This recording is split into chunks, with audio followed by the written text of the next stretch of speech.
Hi gang, Rob here. It is the morning of 27 October 2015 and I'm going to make a quick how-to video for you all this morning.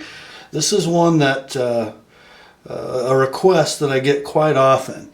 When I take apart a Benchmade Axis Lock knife to do my spa treatment, which is, just cleaning, lubrication, polish washers, try to improve centering if I can.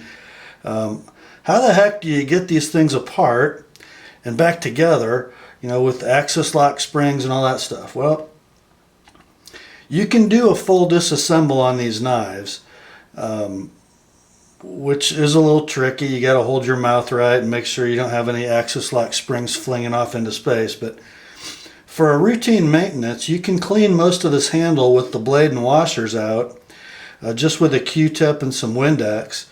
But when I do a spa treatment, that's normally what I do, and I'm going to show you how I get the blade out and put it back in. Maybe show you what I do to sand and polish washers. So the first thing you're going to need are two Torx drivers.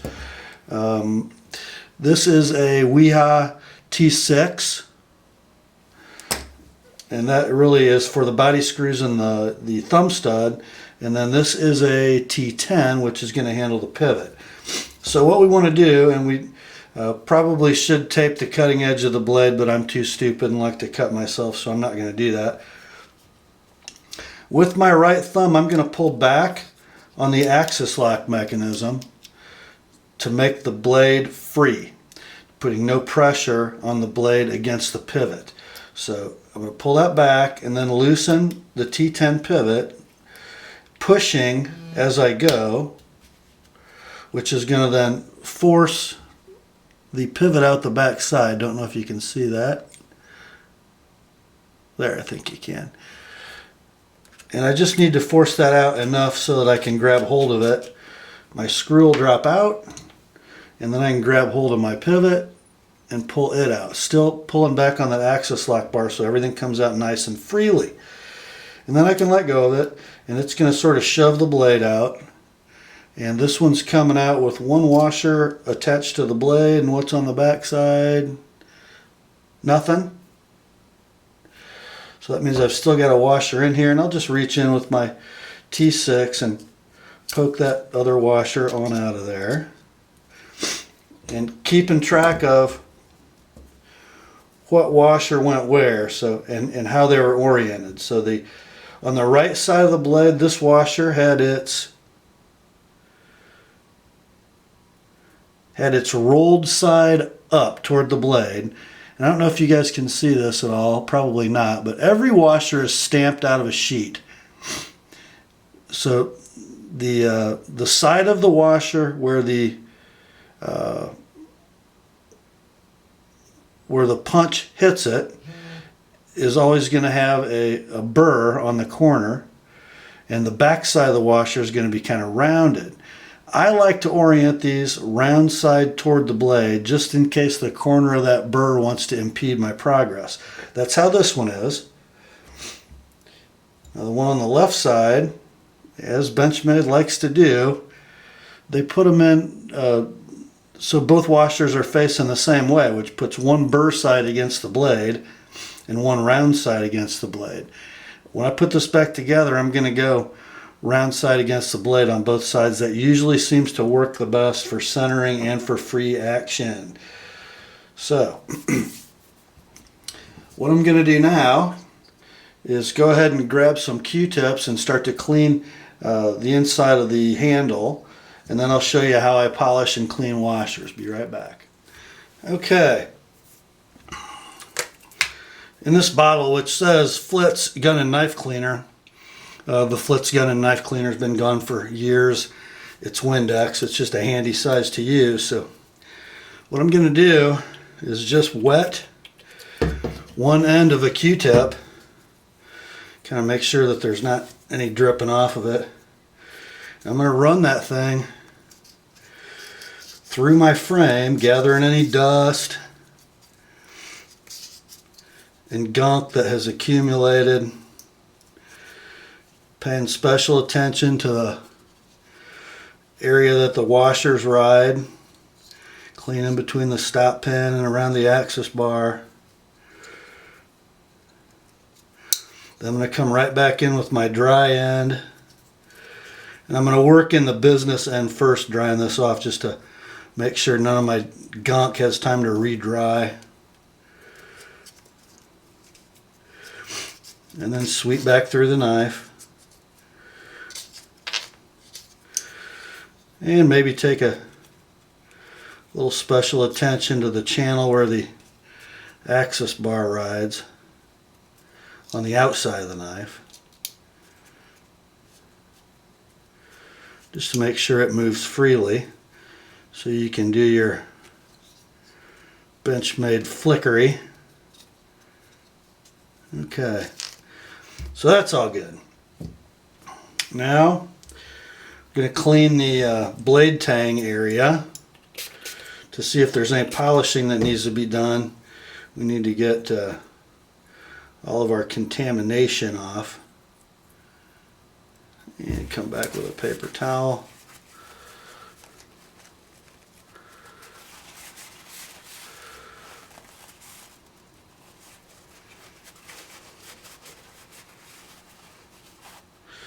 That looks really nice, actually. I don't see any burr on the blade. I don't have a really nasty rough satin finish. I don't think I need to touch that. I'm going to run a Q-tip through the hole for the pivot just to make sure that it's nice and clean.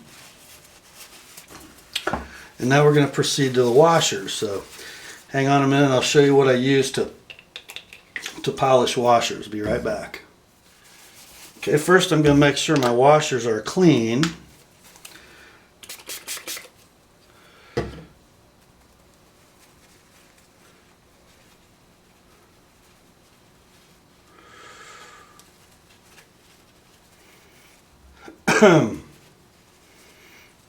Don't want to introduce any contaminants into my sandpaper that weren't there before. Okay, so what I have on this board, and this is a trim grade piece of poplar that's very flat. And I've just got a piece of 1000 grit sandpaper taped on one side. And what we're going to do is sand these washers. I just put them down on the sandpaper, and I'm going to make about 20 circles.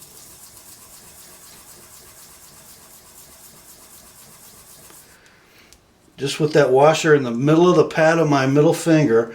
Then I'm going to turn it 90 degrees. Do 20 more.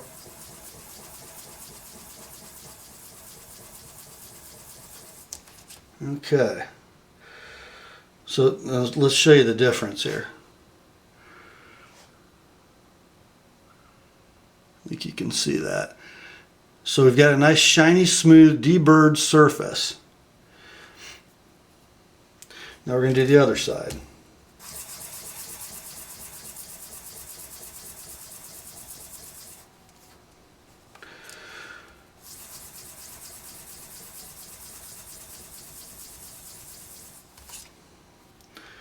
Okay, you just want to make sure that there are no areas of no cleanup, because that means you get a flatness issue. This washer's in great shape. And we'll just clean it so we get the abrasive off of it. I'm using here a kind of worn out piece of 1000 grit paper. It leaves a pretty shiny smooth surface, and you can go to a strop after this. I'm probably not going to on these washers. I think the micro finish is plenty smooth for free blade action, and it doesn't gunk up my strop with bronze. So I'm going to go ahead and do the other washer and see you back here for reassembly. Okay, we've got everything clean and ready to go back together. There's a couple things we're going to need for this stage. One, my favorite Benchmade Axis Lock lubricant, which is Daiwa Real Oil. You can pick this up with the needle applicator, Amazon, several other online retailers, and some blue Loctite. This is the Permatex brand, works just as well. We're going to make sure that our pivot is nice and clean and dry. In order to do that, I like to use acetone. I use nail polish remover that is 100% acetone, has no other gunk in it. So, and I use this big bottle, and I just punch a hole with my Victorinox serrated Spartan using the awl attachment. And I just poke a little hole so I can get a nice controlled stream out of here. So we're just going to put a little bit on there. Take my pivot screw with my T10 driver and just turn it in that paper towel soaked with acetone. I think you'll be surprised what you see. Then to a dry spot. Make sure that's good. And then we're going to do the same thing to the female part of the pivot.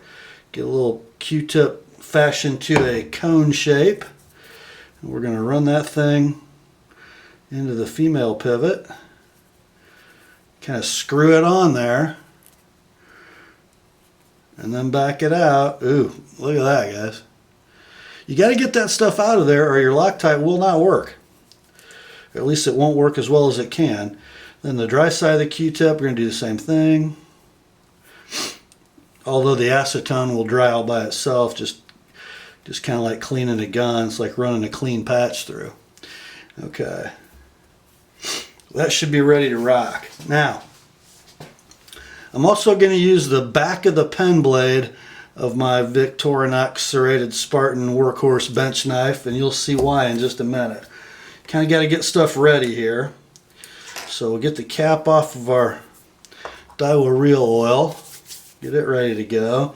Let's get the cap off of our Loctite and get it ready to go. Now, on the 940 and other Benchmade Axis Lock knives, the screw is on the show side of the handle. So we're going to take the pivot, which is D-shaped, and the flat part of the D is on this side. So on the bottom side of the hole. And we want to insert that so it barely sticks through. And I don't know if the camera is going to pick this up. The reason we want it barely sticking through is because now it's going to come time for our washers. And we want to kind of keep track of what goes where. That just fell out, but we'll put it back in. So we're working on what is the right side of the blade. So I want this washer, and I'm going to put it in as it's lying, round corners up.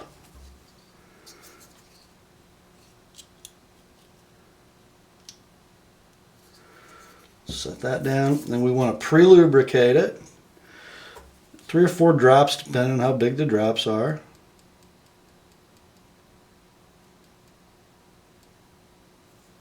On each side.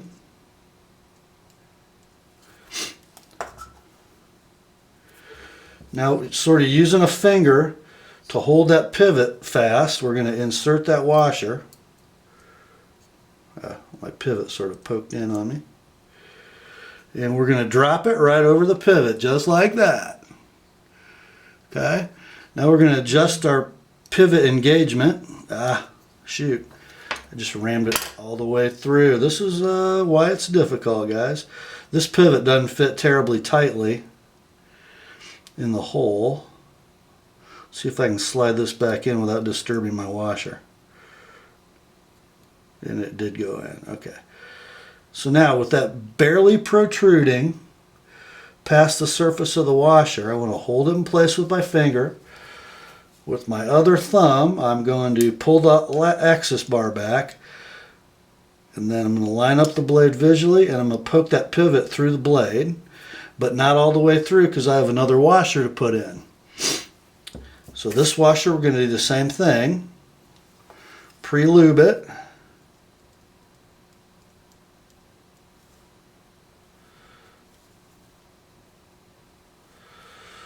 Do a little better job than that, guys.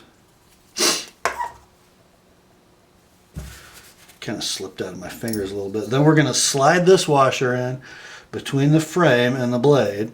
And this is where the back side of your You can use anything you want to kind of poke this thing through, but you just want to use something that's thin enough that you can bear down on that washer and just get enough of that hole lined up with the hole in the knife that you can use some kind of an alignment tool. I usually use my T6 driver to kind of bring that into alignment so I can't see any bronze in my hole. Then I'm just going to push my pivot through till it's home, like that. Okay? Now I do like to kind of give one last check to make sure I didn't get any lube inside my female pivot. And now all we have left to do, make sure my fingers are dry, is insert my pivot. And this bottle of Loctite is almost gone. There we go. Oh, got some on my cloth. Just a nice amount of Loctite on your male screw and start to insert it. What I like to do is run it kind of all the way down tight and then back it off till I get to the desired tension on my blade. So right now I've got not quite a free dropping blade with zero side play. Now I'm going to go retrieve my thumb stud that I take off for sharpening, just so I don't hit it. I'm going to insert the female side because it's got a little shouldered locating point. It'll sit nicely in the frame, and then go in with the male side. I don't use any Loctite on these guys. You're making this thing full tight. The threads are not sloppy. If it's full tight, it's going to stay full tight. Let's see what we got here.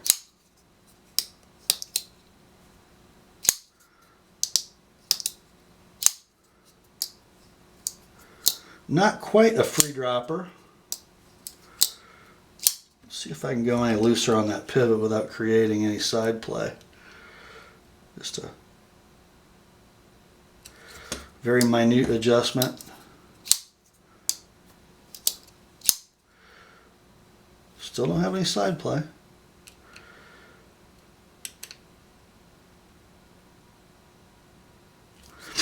A little more.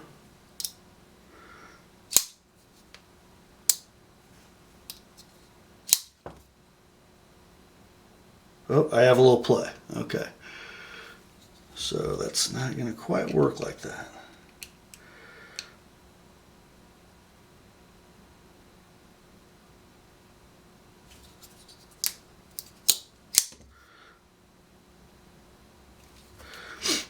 It's a hairy edge, guys.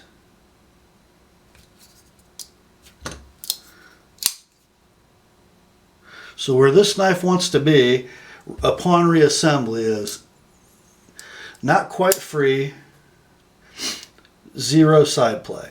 Now over time, as the owner of this knife uses it, what generally will happen is it will become a free dropping blade, still with no play. But as those washers sort of wear in, you may have to go back in with a T10 driver.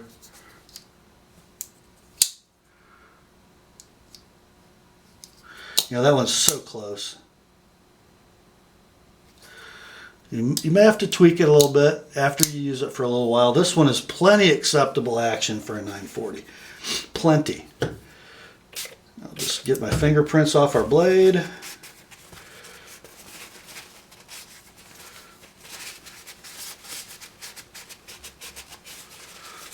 And off the front of the frame. We're going to call that one done. The reason I do that like that is because there's not much in the area of the aluminum frame, the steel liners, and the actual axis mechanism itself that really get dirty enough to take apart and clean. Unless you're worried about water in between the stainless steel liners and the aluminum scales that might be rusting your axis lock springs. there's really no reason to fully take these knives down. And the worst part, it's bad enough getting that pivot through 2 washers and a blade in both sides of the handle, without wanting to throw the knife across the room. The key is, of course, taking your tension off your axis bar when you're doing that. And then you just have to be patient. And I've obviously done a few of these and it goes pretty well. But that's bad enough. Way worse than that is putting that handle together with the axis lock mechanism and the 2 springs in the lock bar. One thing you can absolutely never do when you're working on these knives is try to stack assemble the blade, the knife with blade and washers as you're putting the handle together. If you try to do that, the men in the white coats will come get you after you, kill your family after you snap, and you don't want that to happen. But that, for a semi-full field strip, is how I do it. This one's ready to go home. And grace to you and peace, my friends, from God our Father and the Lord Jesus Christ. And remember, the word is sharp.